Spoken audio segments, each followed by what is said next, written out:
1131 Pemurnian Gu Heifan. Nama, Pendeta Gila Penulis, Gu Zhenren. Plus mematikan mengatur ulang. Dibandingkan dengan Heifan, meskipun aku punya banyak Gu abadi, aku tidak dapat menggunakan semuanya sejauh ini. Fang Yuan merenungkan dirinya sendiri. Warisan sejati Heifan memberinya banyak wawasan tentang masalahnya, tetapi dia tidak goyah. Senang sekali aku bisa membesarkan begitu banyak Gu abadi juga. Para Dewa Gu sangat fokus pada malapetaka dan kesengsaraan mereka. Semakin banyak mereka berkultivasi, semakin berat malapetaka dan kesengsaraan yang mereka hadapi. Heifan memiliki sedikit Gu abadi, bebannya untuk memberi mereka makan rendah, tetapi dia memiliki banyak metode untuk menghadapi segala macam situasi. Dia mengumpulkan sumber dayanya, bahkan jika dia menjualnya, dengan menyimpan batu esensi abadi, dia bisa memiliki persediaan batu esensi abadi yang sangat besar. Dan Heifan memiliki suku, kekuatan super dengan garis keturunan Huang Jin. Heifan suka memelihara keturunan, dia memiliki banyak Gu abadi yang tidak terlalu penting. Sebelum menyiapkan warisan sejati, dia telah memberikannya kepada para Dewa Gu suku Hei, atau menempatkannya ke dalam perbendaharaan dan mewariskannya. Heifan tidak memiliki salah satu dari 10 fisik ekstrim. Aperture abadi miliknya memiliki potensi terbatas, sumber daya yang dapat ia kembangkan juga memiliki batas. Singkatnya, ia hanya memberi makan beberapa Gu abadi dan meneliti banyak gerakan mematikan untuk mereka. Itu adalah pilihan yang sangat bijaksana. Namun Fang Yuan berbeda. Situasi yang berbeda perlu dianalisis secara mendalam. Perbedaan pertama adalah aperture abadi berdaulat miliknya. Aperture abadi berdaulat memiliki potensi yang sangat besar. Memberi makan Gu adalah beban, memberi makan Gu abadi adalah beban yang lebih besar. Namun Fang Yuan mampu melakukannya, sebenarnya dengan mudah. Perbedaan kedua adalah Fang Yuan sendirian. Ia sendirian, ia hanya perlu mengurus dirinya sendiri. Ia tidak perlu khawatir untuk suku, atau memberi perhatian kepada keturunannya. Inilah keuntungan menjadi penyendiri. Keuntungan dari sebuah suku adalah berbagi sumber daya dan saling membantu. Namun pada level Heifan, ia adalah orang yang memberikan keuntungan bagi suku. Namun Heifan tidak pernah berpikir untuk meninggalkan suku. Dia tumbuh dalam lingkungan suku ini. Selama masa pertumbuhannya, dia telah menerima banyak bantuan dari suku, hubungan, persahabatan, dan kekerabatan. Dia memiliki semuanya. Dia peduli dengan suku dan keturunannya. Lingkungan tempat seseorang tumbuh memiliki pengaruh besar pada mereka. Dan Fang Yuan bebas dan tidak terkendali, dia hampir tidak memiliki beban dalam aspek ini. Meskipun dia bergabung dengan Sekte Langya, dia hanya memanfaatkan mereka. Perbedaan ketiga adalah Fang Yuan memiliki tekanan besar dalam bertahan hidup. Dia membutuhkan banyak Gu abadi. Gu abadi itu unik, dengan jumlah yang lebih banyak dalam semua aspek, mereka dapat menghadapi banyak situasi. Misalnya, dia dapat menggunakan Gu abadi pedang terbang untuk menyerang, dan Gu abadi pedang melarikan diri untuk mundur. Bahkan tanpa jurus pamungkas, Fang Yuan dapat menggunakan Gu abadi untuk menghadapi banyak situasi. Faktanya, memiliki banyak Gu abadi berguna dan membantu untuk membangun jurus pamungkas abadi. Jurus pamungkas abadi menggunakan Gu abadi inti dan Gu fana pelengkap. Misalnya, tanda pedang Fang Yuan yang menargetkan kematian, jurus pamungkas abadi jalur pedang, menggunakan Gu abadi pedang terbang sebagai inti, dan sejumlah kecil Gu fana jalur pedang pelengkap. Jika Fang Yuan tidak memiliki Gu abadi pedang terbang, dan hanya memiliki Gu abadi pedang melarikan diri, bagaimana dia akan menggunakan pedang melarikan diri sebagai pengganti pedang terbang untuk melepaskan tanda pedang yang menargetkan kematian? Pedang melarikan diri menggantikan pedang terbang adalah mungkin. Karena keduanya adalah Gu abadi jalur pedang, keduanya dapat dipertukarkan atas dasar ini. Namun seluruh jurus pamungkas, tanda pedang yang menargetkan kematian, perlu diubah secara besar-besaran. Pedang terbang digunakan sebagai Gu abadi yang menyerang, mudah untuk membangun jurus pamungkas ofensif dengannya. Namun, Sword Escape adalah gerakan Gu abadi. Jika menggantikan Flying Sword, Gu fana yang digunakan untuk tanda pedang yang menargetkan kematian perlu diubah dan ditingkatkan jumlahnya secara drastis. Dengan cara ini, saat menggunakan tanda pedang yang menargetkan kematian, prosesnya akan lebih panjang dan sulit, tingkat kegagalan akan lebih tinggi, dan secara keseluruhan akan kurang layak. Melihatnya secara keseluruhan, metode pengembangan Heifan cocok untuk kebanyakan orang, tetapi tidak cocok untuk Fang Yuan. Metode peningkatan Gu Fang Yuan adalah yang paling optimal untuk dirinya sendiri. Namun, jika Gu abadi lainnya menirunya, mereka akan mencari kematian. Fang Yuan terus membaca. Setelah gerakan pembunuh abadi, warisan sejati Heifan berbicara tentang gerakan pembunuh fana. Ada lebih banyak gerakan pembunuh ini, sebagian besar dari mereka adalah jalur waktu, tetapi Fang Yuan pada dasarnya tidak membutuhkannya lagi. Abadi dan fana sangat berbeda. Mungkin di masa depan, Fang Yuan dapat menggunakan metode ini untuk menyelidiki Gu abadi lainnya dalam pertempuran, tetapi itu tidak banyak berguna, karena Fang Yuan sudah memiliki sejumlah gerakan pembunuh fana yang patut dicontoh. Dia sudah memiliki banyak jurus pembunuh jalur darah dan jalur kekuatan. Jurus pembunuh fana ini mungkin hanya memiliki satu kegunaan pada akhirnya, menjadi dasar untuk deduksi. Setelah jurus pembunuh fana, ada beberapa jurus pembunuh yang belum selesai, termasuk jurus pembunuh abadi dan fana. Tingkat penyelesaiannya bervariasi, beberapa bahkan hanya sekadar ide atau tebakan yang terinspirasi. Ini adalah hal-hal yang tidak pernah diselesaikan Heifan bahkan setelah kematiannya. Menemukan jurus pamungkas tidak dapat dihindari dan penting dalam perjalanan kultivasi seorang Gu immortal. Fang Yuan melihatnya, tidak ada yang benar-benar menarik perhatiannya. Tingkat pencapaian jalur waktunya terlalu rendah, dan dia tidak dapat menggunakan Gu kebijaksanaan. Selain itu, Fang Yuan sudah memiliki banyak metode yang berguna, itu sudah cukup. Akibatnya, pencariannya akan jurus pamungkas berakhir. Setelah kembali, aku perlu menghabiskan banyak waktu untuk berlatih jurus pamungkas ini. Fang Yuan berencana, penggunaan jurus pamungkas dapat berakhir dengan kegagalan. Jika selama pertempuran yang intens, aktivasi gagal, Gu immortal akan mengalami serangan balik. Jika itu terjadi selama momen kritis dalam pertempuran, itu akan mengerikan. Keberhasilan atau kegagalan satu jurus pamungkas dapat secara langsung memengaruhi hasil pertempuran, atau bahkan menentukan hidup dan mati itu sendiri. Jadi, seseorang harus sangat akrab dan mahir dengan jurus pamungkas mereka. Ini akan menghabiskan sejumlah dana juga. Gu fana tambahan yang membentuk jurus pamungkas perlu dibeli. Saat berlatih, mengaktifkan jurus pamungkas abadi akan menghabiskan esensi abadi. Dan berlatih pasti akan terjadi lebih dari sekali. Semua ini membutuhkan uang. Dengan demikian, pengembangan bukaan abadi Gu immortal sangat penting dalam kultivasi mereka. Keuangan adalah fondasi bagi kekuatan militer. Bertempur itu berbahaya, dan dengan ancaman malapetaka dan kesengsaraan, kecuali jika manfaat atau konflik besar terlibat, Gu immortal biasanya lebih suka hidup dalam damai. Untuk berlatih begitu banyak gerakan mematikan, aku butuh banyak dana. Fang Yuan mengerutkan kening, dia merasakan kegembiraan sekaligus kekhawatiran. Tentu saja, ini hanyalah kekhawatiran yang membahagiakan.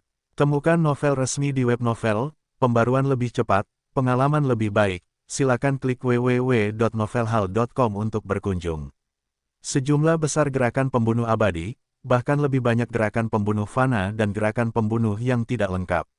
Setelah melihatnya, Fang Yuan beralih ke resep Gu. Resep Gu abadi, di antaranya, yang pertama adalah metode penyempurnaan paralel dari Gu tahun tingkat abadi. Ada cukup banyak resep Gu penyempurnaan paralel. Totalnya ada 5, mereka dapat mencapai penyempurnaan paralel dan meningkatkan Gu tahun. Di bagian belakang, Heifan bahkan mencatat pengalamannya, ia berbicara tentang kelebihan dan kekurangan dari kelima metode tersebut, dan beberapa kiat saat menjalani penyempurnaan paralel.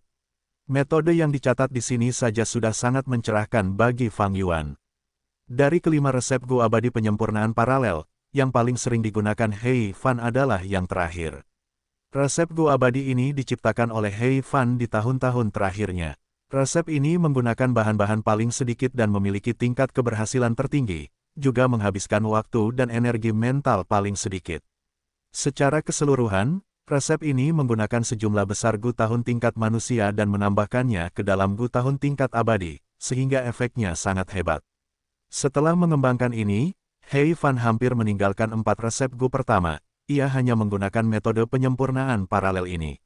Namun karena sifat komprehensif dari warisan sejati Heifan, ia mencatat keempat resep itu ke dalamnya. Gu tahun abadi tingkat 8 mengalir seperti air dapat menghasilkan Gu tahun manusia yang tak terhitung jumlahnya. Gu tahun ini dapat digunakan untuk menyempurnakan Gu tahun tingkat abadi secara paralel, sangat praktis. Fang Yuan mendesah sambil terus mencari. Berikutnya adalah resep Gu abadi untuk penyempurnaan setelah Gu abadi. Fang Yuan sudah memiliki Gu abadi ini, ia hanya melihatnya sekilas. Secara keseluruhan, jumlah resep Gu abadi cukup mengejutkan. Ada hampir 100, dan semuanya adalah resep Gu abadi yang lengkap. Sebagian besar adalah tingkat 6, beberapa tingkat 7, dan hanya ada 2 atau 3 resep Gu abadi tingkat 8. Dalam hal jalur, sebagian besar adalah jalur waktu, tetapi ada juga jalur lain seperti jalur api dan jalur keberuntungan. Dibandingkan dengan jurus pembunuh abadi, resep Gu abadi ini lebih tidak teratur. Ada resep Gu abadi yang baru dibuat, ada juga resep kuno dengan bahan abadi yang sudah punah, resep-resep itu tidak dapat digunakan lagi. Di antara semua resep Gu abadi, He Fan menempatkan penekanan terbesar pada tahun mengalir seperti air. Gu abadi peringkat 8 tahun mengalir seperti air sebenarnya adalah ciptaan He Fan. Inspirasinya diperoleh dengan terus-menerus menyempurnakan Gu tahun secara paralel. He Fan telah menjelaskan seluruh proses penyempurnaan tahun mengalir seperti air dengan sangat rinci. Untuk mendapatkan cukup bahan abadi, dia telah menghabiskan seluruh perbendaharaan suku Hei, dan menghabiskan banyak bantuan dan membayar harga yang sangat mahal untuk meminta bantuan 2 ahli jalur penyempurnaan yang hebat. Pada akhirnya, dia masih memiliki banyak hutang. Untuk menyempurnakan tahun mengalir seperti air, He Fan telah mengerahkan seluruh usahanya. Selama proses penyempurnaan, dia telah mengalami kegagalan demi kegagalan, ada beberapa kali dia ingin menyerah. He Fan telah mencatat semua kondisi mental ini, dia tidak takut keturunannya akan menertawakannya. Ini menunjukkan bahwa He Fan benar-benar telah mencurahkan hati dan jiwanya untuk menciptakan warisan sejati ini. Pada akhirnya, karena keberuntungannya yang relatif baik, setelah 9 kali gagal, dia akhirnya berhasil. Dalam kata-katanya, semua kesulitan dan risiko yang dihadapi He Fan saat menyempurnakan Gu abadi peringkat 8 diungkapkan secara rinci. Bahkan setelah berhasil, He Fan tidak mengganti kerugiannya selama bertahun-tahun mendatang. Dia dengan sungguh-sungguh memperingatkan pewarisnya untuk sangat menghargai hasil kerja keras pendahulunya. Jika mereka berkultivasi hingga peringkat 8 di masa depan, saat memurnikan Gu abadi peringkat 8, mereka harus sangat berhati-hati. Fang Yuan melihat ini dan teringat pada leluhur tua Suehu. Saat ini, orang tua ini juga memurnikan Gu abadi peringkat 8. Dan Gu abadi ini sangat berharga, itu adalah Gu surga yang menyaingi keberuntungan. Menurut apa yang dikatakan roh tanah Langya, Gu abadi ini diciptakan di tahun-tahun terakhir Giant Sun Immortal Venerable menggunakan esensi jalur keberuntungan. Memurnikan peringkat 8 adalah pertaruhan besar. Leluhur tua Suehu menjadikan Ma Hong Yun sebagai bahan utama, itu menghemat banyak biaya. Namun meskipun begitu, saat mengumpulkan bahan abadi, dia telah membuang reputasinya. Dia pergi sendiri ke Zombie Alliance untuk mencuri mayat zombie abadi, dia bahkan pergi ke perbendaharaan suku Hei dan menjarahnya. Seluruh tanah terberkati Snowy Mountain menjadi kacau karena tindakannya, semua orang khawatir. Yao Huang juga mencoba memurnikan kebangkitan dari Gu abadi yang telah mati. Menurut rumor di dunia Gu abadi dataran utara, Gu abadi ini juga peringkat 8. Sebenarnya, semua orang tahu tentang risiko memurnikan Gu abadi peringkat 8. Tetapi mengapa mereka masih mencobanya? Faktanya, memiliki Gu abadi peringkat 8 dan tidak memilikinya berarti dua keadaan yang sama sekali berbeda. Gu abadi peringkat 8 juga harus menjalani kesengsaraan, mereka biasanya memiliki umur yang pendek, seringkali, mereka tidak punya pilihan selain mengambil risiko. Leluhur tua Suehu melakukan ini untuk kesengsaraannya, sementara Yao Huang mencoba untuk memperpanjang hidupnya. Malapetaka dan kesengsaraan tidak dapat menghalangi He Fan, tetapi ia memiliki umur yang terbatas, ia akhirnya meninggal. Kesengsaraan dan umur. Fang Yuan tahu bahwa dalam usahanya untuk mendapatkan kehidupan abadi, ia harus melewati dua masalah sulit ini setelah resep Gu abadi, ada resep Gu manusia biasa. Ada banyak resep Gu manusia biasa, Fang Yuan merasa sedikit terkejut melihat semuanya. Yang patut dilihat adalah resep Gu manusia biasa untuk Gu hari, bulan, dan tahun. Sesuai dengan resep Gu manusia biasa ini, Fang Yuan dapat membeli bahan-bahan manusia biasa dan memurnikan Gu hari, Gu bulan, dan Gu tahun tingkat manusia biasa miliknya sendiri. Dengan cara ini, aku tidak hanya dapat membeli Gu manusia biasa ini di surga kuning harta karun, aku juga dapat memurnikannya sendiri. Ini tidak diragukan lagi akan sangat mengurangi persiapanku. Namun, akan sia-sia bagiku untuk memurnikannya sendiri. aku harus meminta orang-orang berbulu di Sekte Langya untuk melakukannya. Memikirkan hal ini, Fang Yuan mengerutkan kening tak terkendali. Hubungannya dengan Sekte Langya telah menjadi dingin, dia perlu memperbaiki hubungan mereka jika dia meminta bantuan mereka. Lupakan ini untuk saat ini, Fang Yuan terus melihat warisan sejati He Fan. Setelah resep Gu abadi dan resep Gu manusia biasa, ada beberapa resep Gu yang tidak lengkap. Mereka memiliki tingkat penyelesaian yang bervariasi, beberapa di antaranya 90%, terhenti pada langkah yang krusial.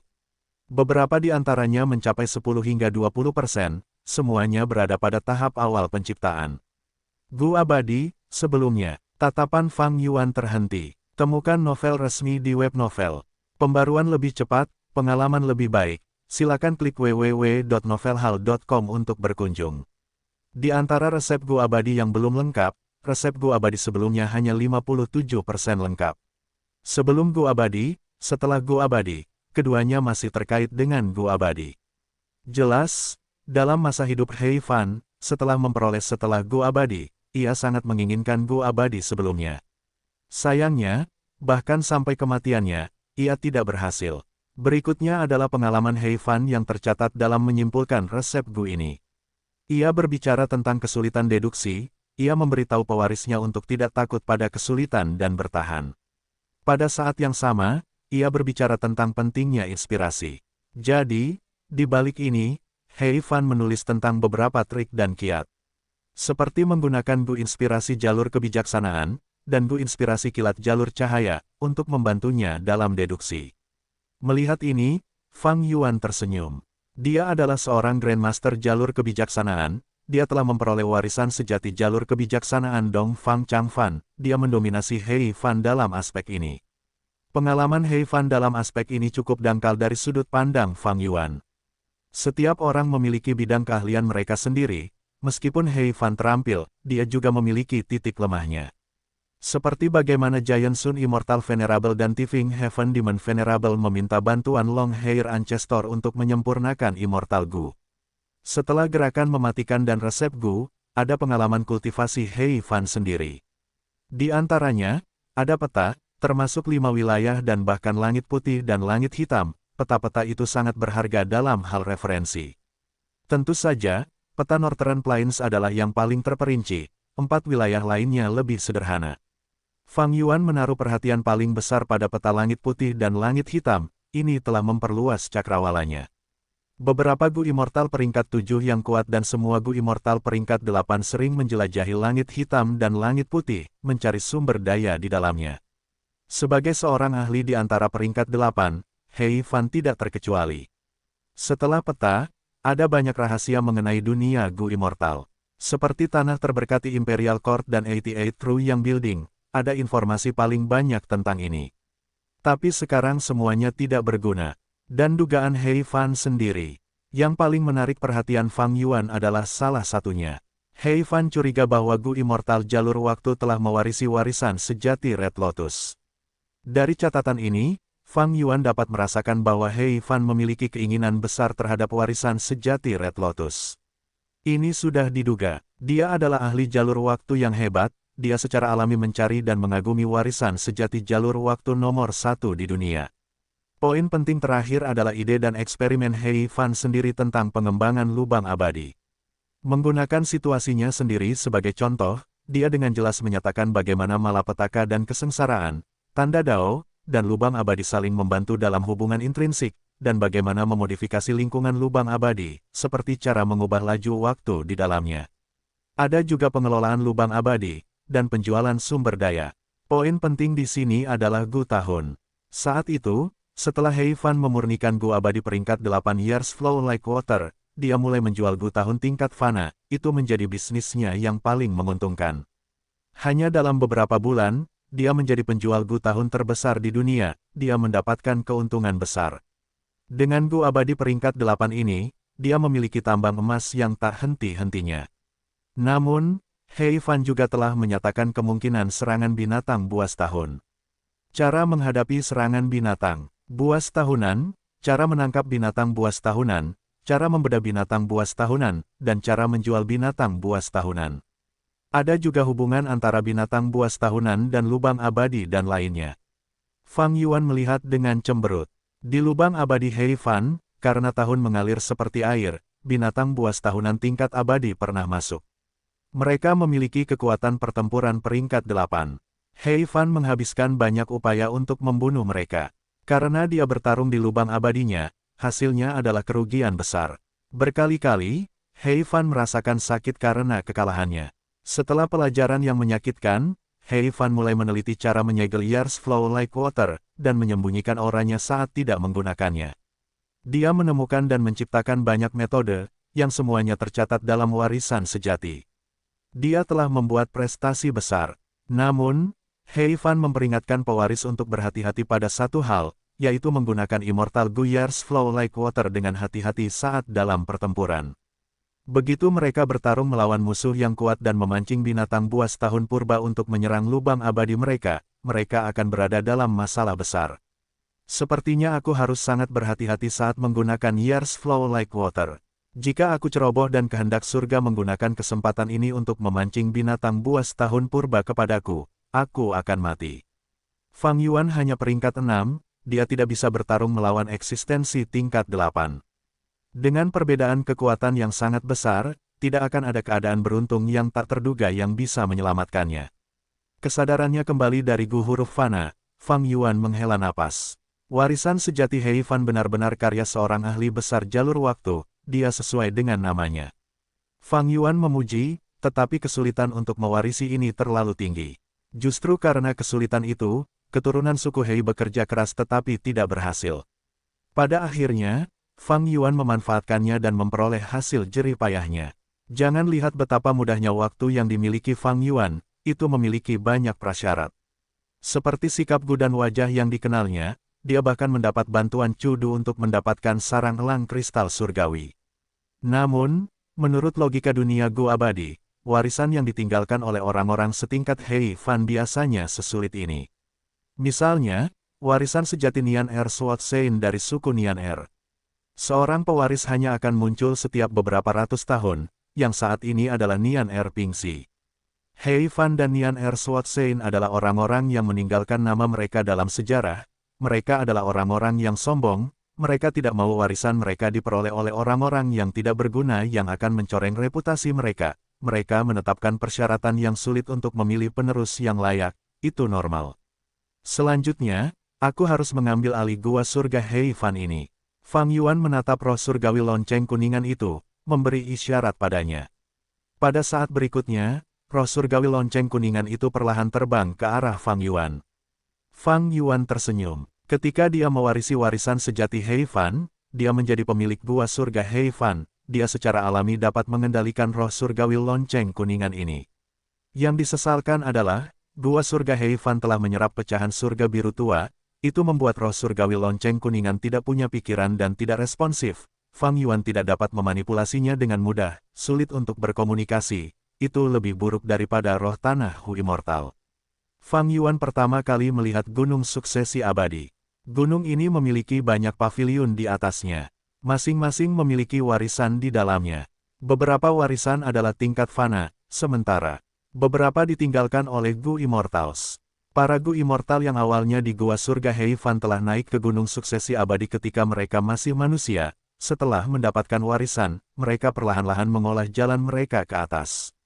Sayangnya, perkembangan generasi mereka sia-sia. Fang Yuan membunuh mereka semua pada hari ini. Fang Yuan memeriksa dan menyadari bahwa Gunung Suksesi Abadi memiliki beberapa warisan yang tersisa. Sebagian besar paviliun batu sudah kosong. Dia menyimpan semua warisan ini. Dia adalah pemilik gua surga sekarang, semua yang ada di dalamnya adalah miliknya. Warisan-warisan ini tidak berbeda. Namun, sebagian besar warisan ini adalah warisan manusia, hanya ada 3 warisan Gu Immortal. Di antaranya, 2 di antaranya tidak memiliki Gu Immortal, tetapi mereka memiliki beberapa resep Gu Immortal. Warisan Gu Immortal terakhir memiliki 1 Gu Immortal yang tersisa, yang disebut Bone Spike. Itu adalah cacing Gu ofensif jalur tulang. Setelah menggeledah Gunung Suksesi Abadi, Fang Yuan melihat dunia besar di tempat ini. Gua Surga Heifan memiliki sumber daya yang tak terhitung jumlahnya, peta dalam warisan sejati telah berbicara tentang distribusi sumber daya gua surga Heifan, tetapi setelah bertahun-tahun, dan setelah memelihara begitu banyak Gu Immortal, peta sumber daya tidak lagi berlaku untuk keadaannya saat ini. Dan roh surgawi lonceng kuningan tidak dapat berkomunikasi. Untungnya, Fang Yuan memiliki tawanan. Meskipun dia membunuh semua Gu Immortal, dia telah melestarikan jiwa mereka. Saat ini, mereka semua terkunci di celah abadi miliknya. Pencarian jiwa. Beberapa saat kemudian, Fang Yuan tahu gua surga Heifan seperti punggung tangannya. Selain beberapa area tempat tinggal binatang buas dan tumbuhan purba yang terpencil, ada beberapa tempat terlarang. Para dewa Gu di dalam gua surga Heifan ini adalah penduduk setempat. Setelah puluhan generasi, bagaimana mungkin mereka tidak tahu apa-apa tentang gua surga Heifan? Dalam proses pencarian jiwa, Fang Yuan juga mempelajari tentang warisan dan pengalaman kultivasi para dewa Gu ini. Penindasan roh cahaya darah. Hehe, kehendak surga. Fang Yuan memeriksa jiwa Zheng Tuo, Zhou Min, dan Feng Jun. Dia menyadari rencana mereka. Fang Yuan senang karena dia menyerang dengan cepat. Jika tidak, jika dia menunggu, ketiga makhluk abadi ini mungkin benar-benar berhasil.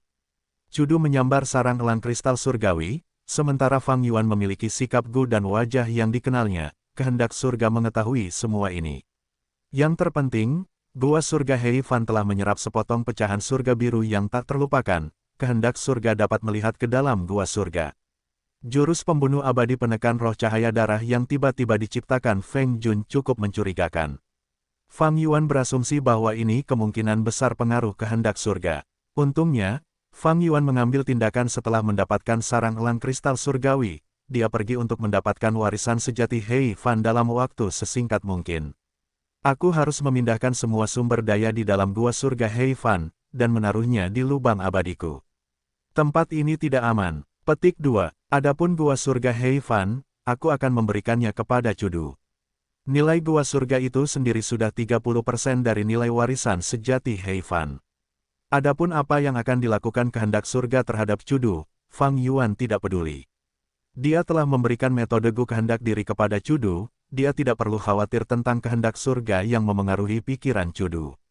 Dalam beberapa hari berikutnya, Fang Yuan menjalani pemeriksaan menyeluruh.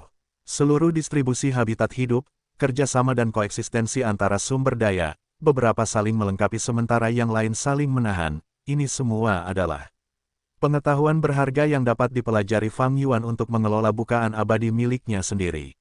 Dia kurang dalam aspek ini. Dalam 500 tahun kehidupan sebelumnya, dia memiliki bakat rendah, Gu Immortal jalur darah terampil dalam bertarung, tetapi tidak pandai dalam manajemen bukaan abadi. Terutama bukaan abadi yang besar, Fang Yuan tidak memiliki pengalaman dalam mengelolanya. Belum lagi bukaan abadi yang berdaulat. Saat ini, surga Gua Heifan seperti ensiklopedia yang diletakkan di depannya dalam beberapa hari berikutnya, Fang Yuan menjelajahi hampir seluruh gua surga Heifan. Kesadarannya meliputi sekelilingnya, mengamati sambil meneliti. Terkadang, Fang Yuan merasa seolah-olah Heifan sedang mengajarinya secara pribadi melintasi ruang dan waktu. Ada penjelasan yang sangat terperinci dalam warisan sejati Heifan, gua surga Heifan di depannya adalah contoh kehidupan nyata. Dia dapat berinteraksi dan menggali informasi darinya, dia juga dapat mengamatinya. Jika ada perbedaan, Fang Yuan akan mencari jiwa para dewa Gu yang tertawan itu. Ini membuatnya memahami proses dan rahasia kemakmuran dan penyusutan spesies dalam rentang waktu yang lama. Bakat Heifan membuat Fang Yuan merasa sangat kagum, dia telah mendapat banyak manfaat darinya. Mengenai pengembangan lubang abadi yang berdaulat, Fang Yuan sekarang memiliki banyak ide baru yang berani. Ketika Fang Yuan yakin bahwa dia telah memahami struktur keseluruhan gua surga Heifan, dia mulai memindahkan sumber daya. Pertama adalah kristal surgawi. Tanah terlarang pertama di gua Heifan adalah kolam penyimpanan kristal surgawi. Kolam ini dibangun di langit, meliputi area yang sangat luas, dan dikelilingi oleh lapisan formasi Gu. Namun, kristal surgawi hanya menempati area kecil di bagian tengah. Kristal surgawi yang diproduksi di gua Heifan berwarna biru muda. Kristal surgawi memiliki warna yang berbeda tergantung di mana mereka diproduksi. Fang Yuan menempatkan kolam penyimpanan ini ke dalam mini Azure Heaven. Sayang sekali bahwa kolam penyimpanan ini hanya dapat menghasilkan kristal surgawi di gua surga. Apertur abadi kedaulatanku hanyalah tanah yang diberkati. ia tidak dapat melakukan apapun di dalam sini. Namun, kristal surgawi biru muda di kolam penyimpanan dan sarang elang kristal surgawi itu seharusnya bertahan 5 hingga 6 tahun bagiku. Fang Yuan menilai, dengan tambahan kristal ini, ia tidak akan memiliki masalah dalam memberi makan elang surgawi ekstrim atas. Kristal surgawi tidak mudah dibeli di surga kuning harta karun. Area terlarang kedua berada di bawah tanah. Ini adalah gua yang sangat besar. Ada stalaktit yang tumbuh di dalam gua, yang paling berharga adalah stalaktit kembang sepatu. Stalaktit ini jarang ditemukan di dunia luar, tetapi banyak tumbuh di sini. Fang Yuan berusaha keras, menggali seluruh gua dan memindahkannya ke perbatasan selatan mini. Untungnya, dia memiliki gua abadi gunung penarik. Jika tidak, area terlarang kedua ini akan sulit untuk dihadapi. Tetapi setelah aku melakukan ini, ketika stalaktit tumbuh, mereka perlu menyerap ki bumi di dalam lubang abadi yang berdaulat. Itu akan meningkatkan pengeluaran ki bumi lubang abadi yang berdaulat. Sesekali, aku perlu meletakkan lubang abadi dan mengisi kembali ki bumi. Selain sumber daya alam ini, ada binatang buas kuno dan tanaman terpencil kuno. Di antara tanaman terpencil kuno, ada satu pohon daging berjalan. Pohon ini adalah tanaman jalur kekuatan yang langka, biasanya tumbuh di surga hitam. Untuk membudidayakannya, Hei Fan secara khusus menutup sebagian dari gua surga Hei Fan, menciptakan kondisi kegelapan. Di sekitar pohon daging berjalan, Hei Fan secara khusus menciptakan habitat yang sesuai dengan pertumbuhannya. Cabang-cabang pohon daging berjalan sangat aneh, seperti tentakel gurita yang lembut dan tebal. Dengan cambuk ringan, mereka dapat mengirim binatang buas terbang. Fang Yuan pernah melihatnya di gua surga langit berbintang, ini adalah pertemuan keduanya, dia mendesah. Dia pernah berharap bisa mendapatkan pohon daging berjalan, karena dia bisa menggunakan gua abadi Its Strength untuk meningkatkan tanda Dao jalur kekuatannya.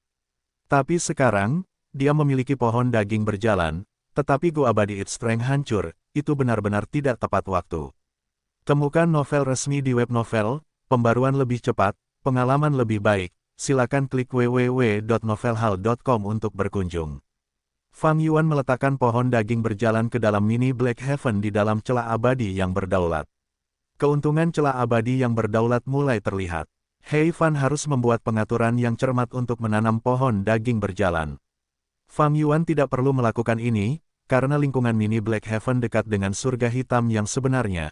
Pohon daging berjalan sangat senang setelah relokasi, ia merentangkan cabang-cabangnya dengan nyaman.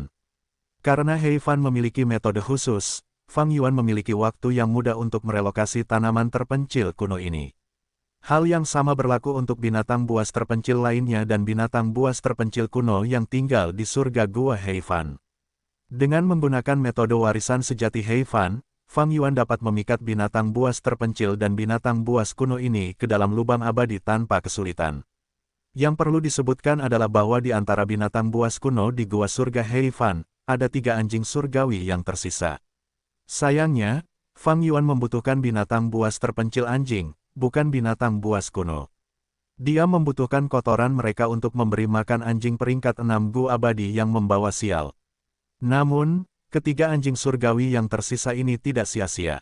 Di masa depan, jika Fang Yuan menaikkan anjing yang membawa sial ke peringkat 7 gua abadi, makanannya akan berubah drastis. Pada saat itu, kotoran anjing surgawi yang tersisa akan berguna. Relokasi Fang Yuan sangat efisien, dalam keseluruhan proses, roh surgawi lonceng kuningan mengikutinya. Fang Yuan adalah pemilik gua surga, roh surgawi akan bekerja sama dengan semua yang dia lakukan tanpa perlawanan. Setelah setengah bulan, Fang Yuan akhirnya mengosongkan gua surga Hei Fan. Bahkan gunung suksesi abadi yang kosong tidak ditinggalkan sendirian, Fang Yuan memindahkannya ke perbatasan selatan mini. Awalnya, ada sejumlah besar Master Gu dan manusia yang tinggal di gua surga Hei Fan. Mereka semua adalah keturunan dari para abadi kriminal suku Hei. Fang Yuan membunuh mereka semua, mengumpulkan jiwa mereka, berencana untuk memberi mereka makan ke Gunung Danghun. Yang membuat Fang Yuan merasa sedikit menyesal adalah, gua surga Hei Fan tidak memiliki manusia varian. Ketika gua surga atau tanah yang diberkati mencapai tahap tertentu, para dewa Gu akan mulai membesarkan manusia varian di dalamnya. Meskipun Hei Fan dapat melakukan ini, dia tidak melakukannya. Meskipun tidak ada manusia varian, dan sebagian besar sumber daya kultivasi umum dikeluarkan oleh para dewa Gu di dalam surga Gua Heifan, Fang Yuan masih memperoleh keuntungan besar. Semua sumber daya di surga Gua Heifan ditempatkan ke dalam celah abadi berdaulat, dari keadaan yang sunyi, celah itu mulai memperoleh kehidupan. Ini terobosan besar. Jika aku mengerjakannya sendiri, untuk membawa celah abadi berdaulat ke tahap pengembangan ini, aku akan membutuhkan 600 tahun. Dan itu adalah skenario kasus terbaik. Sekarang setelah mengambil sumber daya surga Gua Heifan, aku telah langsung mencapai tahap ini. Surga Gua Heifan telah ada sejak lama, telah mengumpulkan sejumlah besar sumber daya. Bagaimanapun, ini adalah akumulasi kekayaan Dewa Gu peringkat 8. Meskipun banyak yang digunakan, dan belum pada puncaknya, Fang Yuan masih memperoleh banyak manfaat. Misalnya, celah abadi berdaulat sebelumnya seperti orang miskin, bahkan Dewa Gu pun kelaparan. Namun sekarang, dia telah mewarisi kekayaan seorang miliarder, dia berubah menjadi miliarder dalam sekejap. Sekarang, sumber daya di dalam celah abadi berdaulat jelas melampaui sebagian besar Dewa Abadi peringkat 7 dalam hal nilai. Bahkan menurut standar Dewa Abadi peringkat 8, aku mungkin hampir tidak dapat mencapainya. Tentu saja, banyak sumber daya baru saja dipindahkan ke celah abadi berdaulat, dengan perubahan lingkungan dan penurunan tanda dao jalur waktu, produksinya akan sangat berkurang, bahkan mungkin layu dan mati. Binatang buas dan tumbuhan perlu beradaptasi dengan lingkungan baru, dan celah abadi berdaulatku juga perlu mengasimilasinya secara perlahan. Di antaranya, aku tidak dapat menggunakan beberapa sumber daya, saya harus menjualnya dan menukarnya dengan barang yang saya butuhkan. Memindahkan semua sumber daya hanyalah permulaan. Selanjutnya, Fang Yuan akan sibuk dengan pengembangan dan pengelolaannya. Beberapa hari kemudian, Fang Yuan membawa Cudu ke surga Gua Heifan. Setelah menerima suratmu, aku langsung ke sini. Ini surga Gua Heifan. Mengapa begitu tandus? Cudu baru saja tiba di surga Gua Heifan, dia melihat sekeliling dengan ekspresi terkejut dan kecewa. Hampir tidak ada apapun di surga Gua Heifan. Bahkan padang rumput digali oleh Fang Yuan, tempat itu benar-benar kosong. Tentu saja tidak ada pohon. Dan semua sungai dan kolam dipindahkan ke lubang abadi yang berdaulat menggunakan gua abadi yang menarik air. Surga Gua Heifan yang indah telah menjadi sunyi seperti biasa, ketika angin bertiup, pasir beterbangan ke udara, itu adalah pemandangan yang suram. Cudu menatap Fang Yuan dengan tatapan berkedip. Ekspresinya seolah berkata, "Kakak, bukankah nafsu makanmu terlalu besar? Aku bergegas ke sini untuk melihat ini." Fang Yuan tersenyum, menunjuk ke langit, "Saudara Chu, menurut perjanjian aliansi kita, aku akan membayarmu 30% dari kentunganku. Gua surga Heifan adalah milikmu sekarang." Cudu mendengar ini dan ekspresinya berubah, dia menatap Fang Yuan dengan kaget, "Apakah kamu serius?" Tentu saja, Fang Yuan mengangguk. Cudu sangat tergoda, meskipun sumber daya di dalam gua surga diambil oleh Fang Yuan, ini tetaplah gua surga. Sumber daya dan gua surga seperti telur dan ayam. Fang Yuan mengambil telur, dia menyerahkan ayam kepada Cudu. Cudu menyipitkan matanya berkedip-kedip dengan cahaya tajam. Dia tidak bisa menolaknya. Alasannya, karena mengendalikan gua surga ini merupakan bantuan yang sangat besar bagi kultivasi Cudu. Meskipun Cudu juga memiliki lubang abadi, itu hanyalah tanah yang diberkati, baik itu sumber daya jalur waktu atau jalur ruang, mereka tidak dapat dibandingkan dengan gua surga. Dan ini adalah gua surga Heifan. Tanah suci Cudu juga memiliki banyak sumber daya kultivasi, tetapi tidak aman untuk menempatkan sumber dayanya di sana. Karena malapetaka dan kesengsaraan. Malapetaka dan kesengsaraan akan menghancurkan sumber daya aperture abadi saat menargetkan Dewa Gu juga. Cudu memiliki level kultivasi peringkat 7, ia telah melewati banyak malapetaka dan kesengsaraan, ia tahu kesulitan dan rasa sakit ketika sumber dayanya dihancurkan oleh malapetaka dan kesengsaraan. Dia tidak memiliki fisik bela diri sejati kekuatan besar, ruang tanah terberkatinya terbatas. Tidak seperti lubang abadi berdaulat milik Fang Yuan, lubang itu terlalu besar, bahkan setelah mengambil sumber daya Heifan, masih banyak ruang yang tersisa. Fang Yuan dapat dengan bebas memilih tempat di dalamnya tanpa sumber daya untuk menjalani kesengsaraannya, tetapi Cudu tidak bisa. Gua surga Heifan tidak memiliki malapetaka dan kesengsaraan, karena lubang abadi ini telah menyerap sebagian dari surga biru yang tak terlupakan.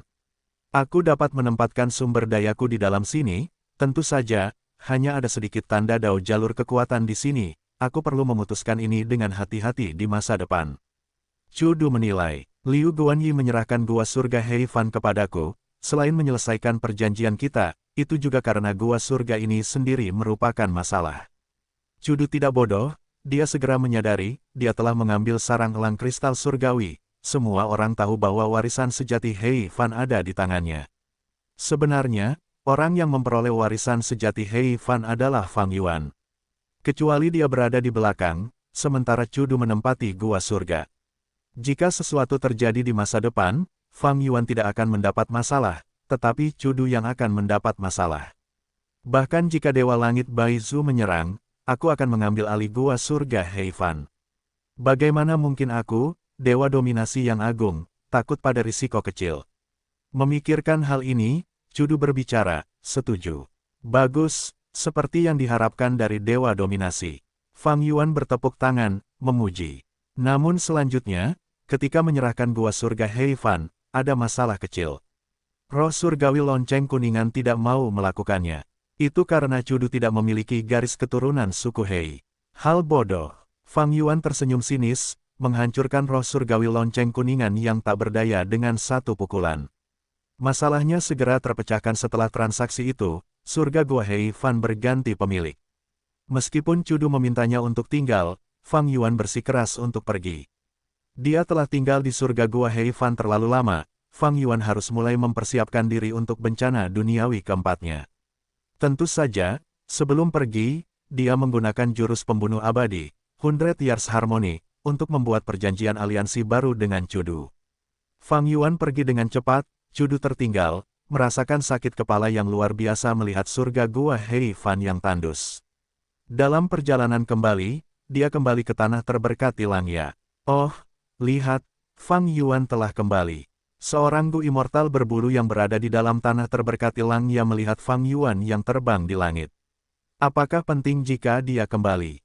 Benar, tidak ada bedanya jika Sekte Langya memilikinya atau tidak. Bagaimanapun, dia adalah Gu immortal manusia, dia bukan salah satu dari kita.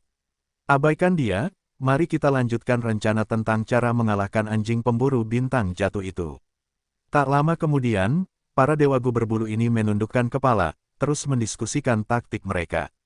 Fang Yuan menunduk, tatapannya menyapu para dewa Gu berbulu ini. Meskipun mereka jauh, Fang Yuan memiliki metode investigasi, dia mendengar apa yang mereka katakan. Seketika, tatapan Fang Yuan berubah menakutkan. Dia telah menghabiskan banyak waktu mencari warisan sejati Heifan, malapetaka duniawi keempat sudah dekat. Fang Yuan berencana untuk menjalani malapetaka duniawi ini sendiri. Meskipun mendapatkan bantuan Chu Du lebih aman, makna sejati Reckless Savage juga akan terbagi. Fang Yuan pasti ingin mengambil keuntungan untuk dirinya sendiri jika memungkinkan.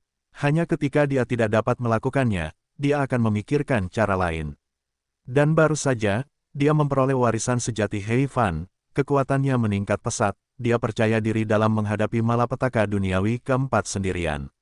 Tetapi untuk menjalani kesengsaraan, aku membutuhkan celah penempaan kesengsaraan abadi Sekte Langya, aku perlu meminjam Gu abadi dan Gu fana dari roh tanah Lang.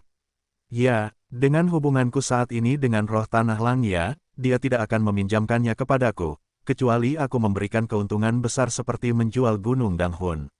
Melihatnya, aku harus menggunakan waktuku yang tersisa untuk menyelesaikan misi sekte itu untuk mengalahkan anjing pemburu bintang jatuh. Pertama, itu dapat meningkatkan hubungan kita. Kedua, aku bisa mendapatkan banyak poin kontribusi sekte untuk membayar pinjamanku. Fang Yuan tidak kembali ke kota awannya, dia terbang langsung ke kota awan pertama. Di sana, dia bertemu dengan roh tanah Langya. Oh, kamu masih ingat untuk kembali. Roh tanah Langya tidak berbicara dengan nada yang menyenangkan, dia memiliki sikap yang dingin. Fang Yuan menghela napas, ia menunjukkan ekspresi getir, harap dipahami. Tetua tertinggi pertama, aku punya alasan. Sebelumnya, aku tidak mengabaikannya, aku hanya tidak punya waktu atau tenaga. Setelah keluar kali ini, aku menyelesaikan krisisku. Saat aku kembali, aku mendengar para tetua tertinggi berbicara tentang mengalahkan anjing pemburu bintang jatuh. Aku bergegas ke sini untuk mendapatkan misi ini darimu, tetua tertinggi pertama, pada saat pertama. Oh, Roh daratan Langya mendengar ini dan berhenti mengerutkan kening, ini berarti kau akan melakukannya. Fang Yuan tersenyum getir lagi, aku sudah lama ingin menerima misi itu, lagi pula aku adalah anggota Sekte Langya. Namun keadaan tidak memungkinkanku, aku tidak punya pilihan. Sekarang aku bisa meluangkan waktu, aku ingin melakukan sesuatu untuk sekte ini. Keterampilan aktingnya dengan sikap Gu segera berpengaruh, roh daratan Langya merasa bahwa Fang Yuan mengatakan yang sebenarnya, ia tulus dan meminta maaf. Ekspresi roh daratan Langya menjadi tenang, dia hendak menyetujui, tetapi dia dengan cepat mengubah kata-katanya, akan merepotkan jika kamu ingin menerima misi ini. Sebelumnya, rambut ke-12 dan yang lainnya telah berkoordinasi, mereka akan menyerang. Terakhir kali, meskipun mereka gagal, mereka telah memperoleh banyak pengalaman, kedua belah pihak telah menderita kerugian. Mereka kemungkinan akan berhasil sekarang. Jika kamu ingin mengambil misi ini, terlepas dari apakah kamu berhasil atau tidak, kamu akan berkonflik dengan mereka terlebih dahulu. Fang Yuan hanyalah orang luar, rambut ke-12 dan yang lainnya adalah Dewa Gu pria berbulu sejati, mereka adalah bagian dari pria berbulu. Roh daratan Langya secara alami akan berpihak pada rambut ke-12 dan yang lainnya. Fang Yuan mengangguk, jadi begitulah. Bagaimana dengan ini? Biarkan mereka mengambil misi terlebih dahulu, jika mereka tidak dapat menyelesaikannya, aku akan membantu, apakah tidak apa-apa. Roh daratan Langya memikirkannya, mengangguk, oke. Fang Yuan berkata lagi, saya harap tetua tertinggi pertama dapat mengumumkan ini. Roh daratan Langya melakukan apa yang dia katakan.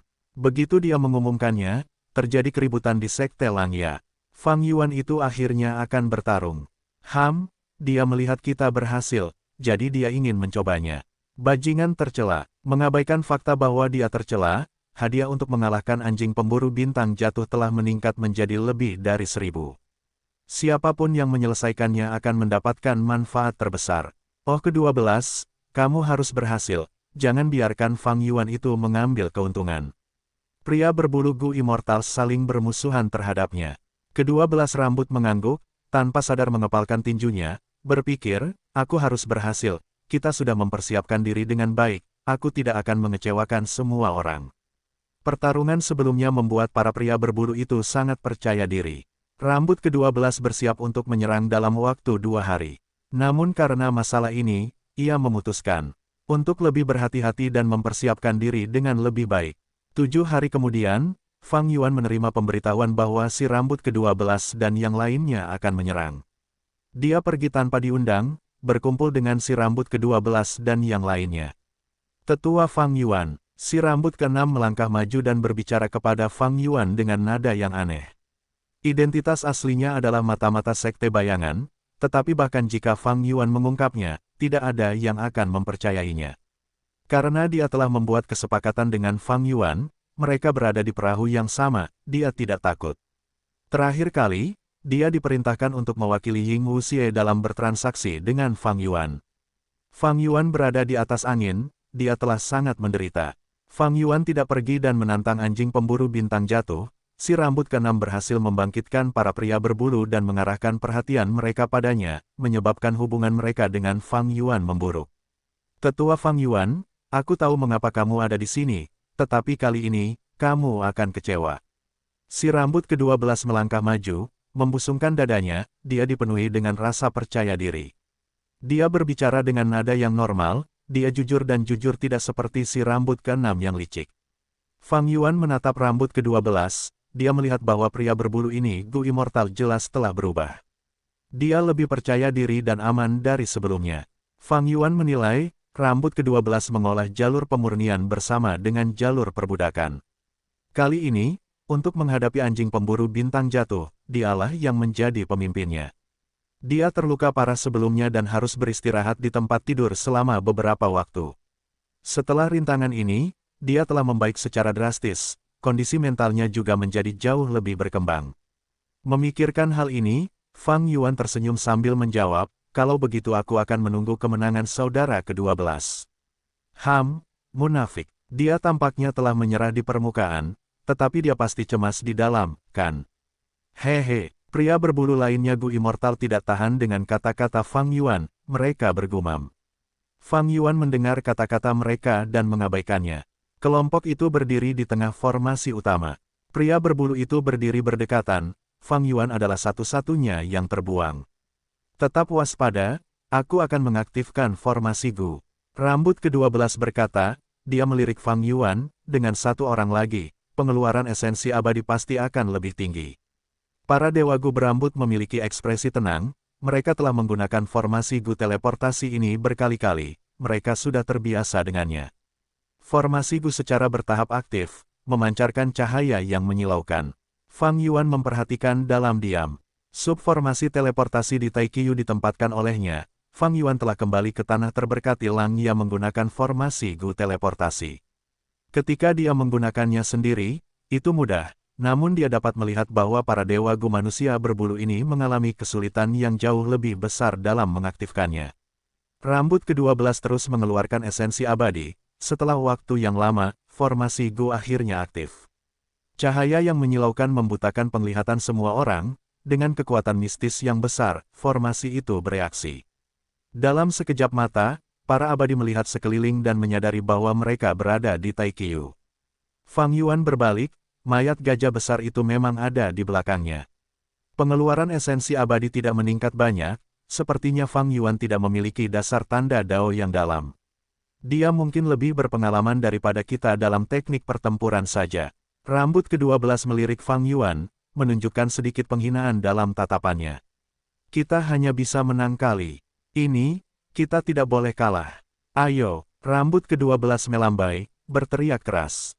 Para dewa Gu pria berbulu menanggapi, mereka memiliki moral yang tinggi. Mereka memulai perjalanan mereka, Fang Yuan membuntuti mereka. Agar tidak menimbulkan konflik, Fang Yuan sengaja tetap tinggal di belakang, tidak mendekati para dewa Gu pria berbulu ini. Sebelum mereka maju jauh, Fang Yuan menemukan targetnya. Anjing pemburu bintang jatuh yang belum mencapai kedewasaan. Fang Yuan sedikit terkejut, dia melihat manusia berbulu Gu Immortals sedang menyerangnya. Anjing, kami pasti akan mengalahkanmu. Teriak rambut ke-12 dengan keras, semangat bertarung membuncah dalam dirinya. Anjing bintang jatuh itu melolong, tubuhnya merunduk saat tubuhnya yang seperti bukit melesat maju dengan kecepatan luar biasa. Manusia berbulu Gu Immortals tercerai-berai oleh serangan ini. Rambut ke-12 berada dalam kondisi yang sangat sulit, dia berteriak dengan marah, binatang, beraninya kau menyerang kami secara diam-diam. Ayo, mari kita bertarung selama 300 ronde. Sambil berkata demikian, rambut ke-12 bertepuk tangan saat cahaya biru mengembang dari tangannya, membentuk danau biru di langit. Dari danau itu, air menyembur keluar, saat 3 binatang buas keluar dari dasar danau. Seekor yak, seekor harimau, dan seekor beruang. Yak itu berwarna kastanya, seekor harimau putih keemasan, dan seekor beruang berlian. Ketiga binatang buas itu pergi ke arah anjing bintang jatuh, terlibat dalam pertempuran sengit di atas rumput raksasa. Ini adalah area Taiqiu yang dalam, rumput raksasa itu sangat tinggi, bahkan anjing pemburu bintang jatuh dan beruang berlian tidak setinggi helai rumput raksasa itu. Rambut ke-12 mengendalikan 3 binatang buas yang sunyi, menarik perhatian anjing pemburu bintang jatuh itu. Para dewa Gu manusia berbulu lainnya bersembunyi di rumput raksasa, menyerang anjing pemburu bintang jatuh dari kejauhan. Fang Yuan menyaksikan dari jarak yang lebih jauh. Dia jelas bisa melihat banyak jejak pertempuran sengit di medan perang ini. Penampilan para dewa Gu manusia berbulu itu cukup mengesankan. Mereka terampil dan telah meningkat dari sebelumnya. Meskipun masih cukup buruk, peningkatan mereka sangat jelas. Anjing pemburu bintang jatuh itu belum mencapai kedewasaan, tetapi ia dapat bertarung dengan para dewa Gu berbulu ini secara seimbang. Fang Yuan tersenyum, menatap langit. Ia berpikir dalam hati, aku di sini, kehendak surga, bagaimana kau akan menghadapiku kali ini ledakan. Dengan ledakan keras, anjing pemburu bintang jatuh itu menabrak beruang berlian. Beruang berlian itu hanyalah binatang buas yang terpencil, tetapi memiliki tubuh yang kuat. Ia menghalangi anjing pemburu bintang jatuh seperti tembok. Ia dihantam oleh anjing pemburu bintang jatuh, ia mundur 5 atau 6 langkah, tetapi ia masih berdiri dengan kokoh. Anjing pemburu bintang jatuh itu mundur dengan langkah besar, kepalanya berputar. Ia menggelengkan kepalanya, menjernihkan pikirannya. Selama periode waktu ini, 5 atau 6 jurus pembunuh melesat keluar dari rumput raksasa, menghantam tubuh anjing pemburu bintang jatuh itu. Anjing pemburu bintang jatuh itu menjerit kesakitan, dagingnya terpotong terbuka karena serangan itu. Fang Yuan menyaksikan dengan dingin dari samping. Sepertinya bukan hanya rambut ke-12, para dewa gu berbulu lainnya juga telah belajar menggunakan jurus pembunuh abadi mereka. Tetapi jurus pembunuh abadi ini sebagian besar hanya memiliki satu gu abadi inti, mereka berada di level 6. Setelah anjing pemburu bintang jatuh diserang untuk waktu yang lama, meskipun dagingnya terkoyak, ia hanya terluka ringan. Itu adalah binatang buas kuno, bahkan sebagai bayi yang belum mencapai kedewasaan, ia masih memiliki kemampuan bertahan dan pemulihan yang luar biasa. Aku tidak boleh gagal kali ini, Fang Yuan akan menganggapku sebagai bahan tertawaan. Si rambut ke-12 berkonsentrasi, ia dipenuhi dengan tekad yang belum pernah terjadi sebelumnya. Ketiga binatang buas itu tampaknya mampu merasakan perasaan tuan mereka, mereka dipenuhi dengan niat bertarung. Di bawah manipulasi si rambut ke-12, beruang berlian dengan tubuh yang paling kokoh menahan serangan, sementara harimau putih keemasan membantunya. Adapun yak kastanya, meskipun sangat lemah, ia dapat menyebabkan beberapa gangguan di samping. Si rambut ke-12 mengarahkan binatang buas itu, ia tampaknya mengalami masa-masa yang mudah. Namun situasi ini cukup stagnan, anjing pemburu bintang jatuh menyerang dengan ganas, ia belum mengirimkan binatang buas keempat. Aku khawatir ia hanya memiliki 3 binatang buas. Fang Yuan menganalisis dengan tenang. Ia bahkan harus menggunakan binatang buas seperti yak kastanya. Tebakan Fang Yuan kemungkinan besar benar. Setelah surga kuning harta karun terbuka, rambut ke-12 membeli seekor beruang berlian dan seekor harimau putih keemasan. Namun pilihannya cukup dipertanyakan, beruang berlian itu sendiri sudah cukup. Harimau putih keemasan adalah binatang buas terpencil jalur logam dengan pertahanan yang kuat juga, ia mungkin juga mendapatkan binatang buas terpencil yang terbang, itu akan menjadi ancaman yang lebih besar. Dengan begitu, anjing pemburu bintang jatuh akan lebih teralihkan dan bertindak lebih waspada, serangannya akan lebih lemah ketika mencoba mempertahankan diri. Fang Yuan sedang memikirkan hal ini, ketika rambut ke-12 melakukan kesalahan, beruang berlian meninggalkan celah terbuka setelah bergerak menjauh. Sialan, si rambut ke-12 menatap dengan mata geram, dia segera menggerakkan yak kastanya untuk mengisi celah itu. Kau harus bertahan, si rambut ke-12 berteriak dalam benaknya. Anjing bintang jatuh itu menggeram, membanting yak kastanya itu. Selanjutnya, anjing bintang jatuh itu melepaskan diri dari pengepungan dan menyerbu ke rerumputan. Akibatnya, manusia berbulu gu immortal yang bersembunyi di rerumputan itu berteriak ketakutan. Cepat, gunakan gerakan itu. Melihat bahwa dia akan dipukul oleh anjing bintang jatuh itu, seorang manusia berbulu gu immortal yang malang berteriak ketakutan. Swoosh! Pada saat berikutnya, dia menghilang di tempat, muncul di samping manusia berbulu lain yang berjarak 1000 langkah darinya. Terima kasih, kau bertindak cepat, kalau tidak, aku akan mati. Manusia berbulu gu immortal yang diselamatkan masih merasakan ketakutan yang tersisa. Orang yang menyelamatkannya adalah si rambut ke-6. Dia menepuk bahu pria berbulu gu immortal, tenang, santai, jangan lupa orang luar itu ada di sini, jangan membuat sekte Langya kita kehilangan muka. Bahkan sekarang, dia masih mencoba menabur perselisihan. Pria berbulu gu immortal yang diselamatkan dengan cepat menyembunyikan ekspresinya, tetapi tubuhnya masih sedikit gemetar. Fang Yuan mendengus dingin, niat membunuh tersembunyi dalam tatapannya saat dia melihat rambut ke-6. Aku akan membantai orang ini suatu hari nanti. Tapi kita sekarang adalah anggota sekte Langya, perjanjian aliansi jalur informasi mencegah kita saling membunuh. Jadi untuk membunuhnya, aku harus menyingkirkan perjanjian aliansi sekte Langya ini secara diam-diam terlebih dahulu. Fang Yuan ingin memanfaatkan kekuatan sekte Langya, rambut ke-6 adalah rintangan yang berat. Rambut ke-6 memainkan peran besar dalam menyebabkan hubungan Fang Yuan dan sekte Langya menjadi sangat buruk. Temukan novel resmi di web novel, pembaruan lebih cepat, pengalaman lebih baik, silakan klik www.novelhal.com untuk berkunjung. Di sekte Langya, Fang Yuan dan rambut ke-6 sama-sama memiliki motif tersembunyi. Hubungan mereka juga tidak sederhana. Karena mereka telah melakukan transaksi, mereka saling menguasai.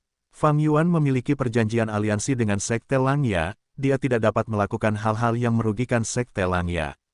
Tentu saja, dia dapat memikirkan dan membicarakannya. Rambut ke-6 adalah anggota sekte Langya, Karena itu, jika rambut keenam dalam bahaya fatal, Fang Yuan harus menyelamatkannya. Tentu saja, itu tergantung pada situasinya. Jika rambut keenam mencoba bunuh diri menempatkan dirinya dalam bahaya dan memikat binatang buas kuno untuk menjebak Fang Yuan, dia tidak perlu menyelamatkannya dalam situasi itu. Karena Fang Yuan bergabung dengan Sekte Langya dan mengikuti perjanjian aliansi, dia tidak akan dibatasi dengan mudah. Dan si rambut keenam hanya ingin menyingkirkan Fang Yuan dan mendapatkan tubuhnya. Dia tidak memiliki kekuatan yang cukup, dan Fang Yuan menguasainya, karena rencana Sekte Bayangan, dia adalah mata-mata terakhir yang tersisa di tanah terberkati Langya, dia harus tetap bersembunyi.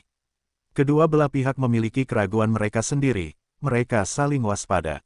Seolah-olah dia telah merasakan tatapan Fang Yuan, si rambut keenam berbalik dan tersenyum sinis. Dia adalah jiwa yang terbelah dari jiwa spektral, dia memiliki banyak pengalaman pertempuran. Inilah sebabnya dia bisa menyelamatkan manusia berbulu gu immortal sebelum orang lain bereaksi.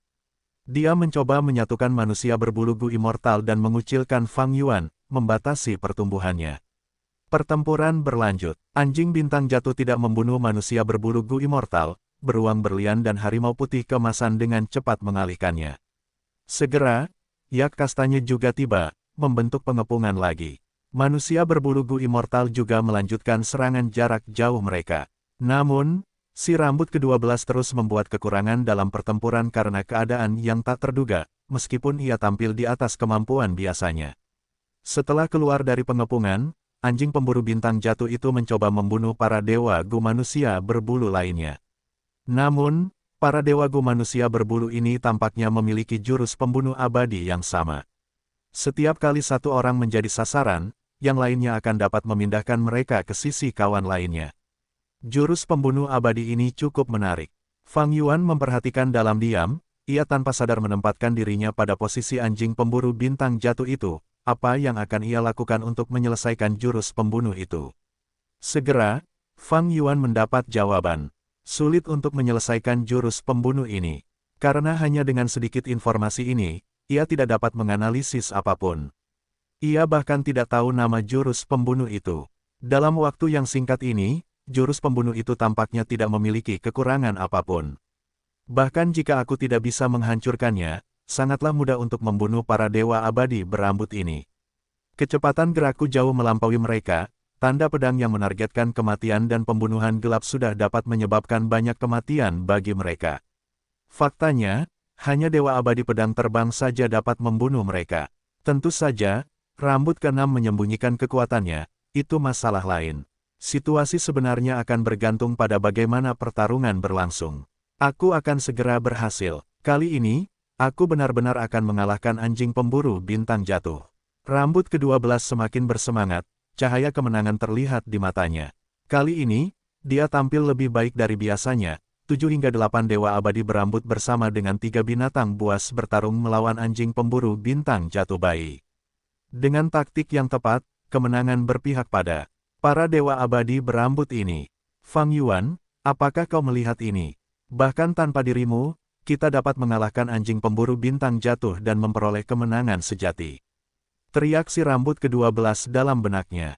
Ia mencintai rumahnya, ia sangat setia kepada Sekte Langya. Sebelumnya, ketika Sekte Langya menghadapi masalah dalam pengembangan di Taikiyo, Fang Yuan menyaksikan dari samping, si rambut ke-12 memiliki banyak dendam terhadap Fang Yuan. Ketika ia terluka dan terbaring di tempat tidur, Fang Yuan pergi mengunjunginya, tetapi ia bahkan tidak ingin bertemu, ia mengirim seorang Master Gu Fana untuk menolak masuknya Fang Yuan ke kota awan. Kemenangan ini memiliki arti yang luar biasa baginya. Mampu memperoleh kemenangan di hadapan Fang Yuan, si rambut ke-12 merasa sangat bangga dan gembira. Seiring berjalannya waktu, situasi pertempuran menjadi jelas. Anjing pemburu bintang jatuh secara bertahap tidak dapat bertahan, para dewa gu berbulu merasa bahwa tekanan mereka berkurang. Mereka tidak dapat dihindari menjadi bersemangat, beberapa dari mereka bahkan dapat melihat kemenangan di depan, mata mereka merah karena kegembiraan. Mereka sedikit gemetar. Itu tidak mudah. Dengan kekuatan tempur mereka yang mengerikan, bertarung melawan anjing pemburu bintang jatuh mengakibatkan kemunduran yang berulang. Mereka telah mengeluarkan begitu banyak darah dan keringat, menemukan taktik untuk menghadapi anjing pemburu bintang jatuh. Mereka telah menghabiskan banyak malam tanpa tidur untuk berlatih, mereka akhirnya akan berhasil hari ini. Meskipun mereka lelah dan esensi abadi mereka terkuras, para dewagu manusia berbulu merasa segar kembali, mereka mengalami lonjakan adrenalin. Bunuh anjing ini. Benar, sobek kulitnya dan gantung di atas kota-kota awan, biarkan semua orang melihat kemenangan kita. Hahaha, kita akhirnya mengalahkannya. Fang Yuan, apakah kamu melihat ini? Aku tahu kamu tidak mau, tapi memangnya kenapa? Hari ini, kami akan memberimu pelajaran, para dewagu manusia berbulu tidak berdaya. Sekte Langya milik kami para manusia berbulu, itu bukan untuk manusia sepertimu. Para dewagu manusia berbulu berteriak dan menjerit kegirangan. Fang Yuan tersenyum polos, seolah-olah dia tidak mendengar mereka. Sikapnya membuat para dewagu berbulu kecewa, beberapa dari mereka bahkan merasa jijik dan marah. Dia hanya menyembunyikan emosinya, apa yang bisa dia lakukan? Seorang dewagu berbulu mencibir. Namun, perubahan terjadi tepat pada saat ini. Seekor anjing pemburu elang tiba-tiba muncul di tengah medan perang, dengan satu sapuan cakarnya, beruang berlian itu jatuh. Dengan satu patuk dari paruhnya, yak kastanya menjadi buta. Dengan kepakan sayapnya, angin kencang bertiup, harimau putih kemasan itu terbang mundur dengan puluhan langkah. Anjing pemburu bintang jatuh itu meringkuk menjadi bola, merintih ketakutan. Apa? Dari mana binatang buas kuno yang terpencil ini berasal? Para dewagu berbulu itu terkejut. Tidak hanya satu. Tak lama kemudian, 5 ekor anjing pemburu elang muncul dari rerumputan, dan 3 ekor terbang di langit. Entah dari mana, anjing pemburu elang telah mengepung sepenuhnya para dewagu yang berbulu. Bagaimana ini bisa terjadi? Pupil mata si rambut ke-12 mengecil hingga seukuran jarum pentul, dia benar-benar tercengang. Dia baru saja mengalami pergi dari surga ke neraka. Beberapa saat yang lalu, dia masih seorang pemenang yang hebat dan perkasa. Di saat berikutnya, hidupnya dipertaruhkan. Ini adalah situasi yang putus asa. Oh, kehendak surga, ini penyergapanmu ya, sungguh luar biasa. Fang Yuan tertawa dalam benaknya.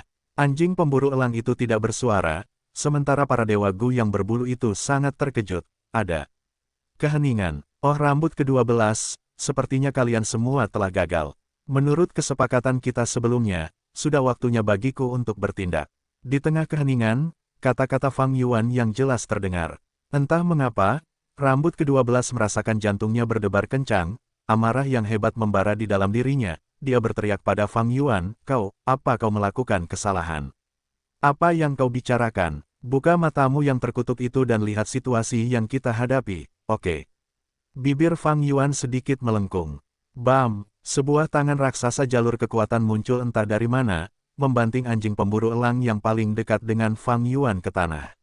Debu dan asap mengepul. Perhatian anjing pemburu elang itu teralih ke arah Fang Yuan, mereka waspada terhadap musuh yang kuat ini.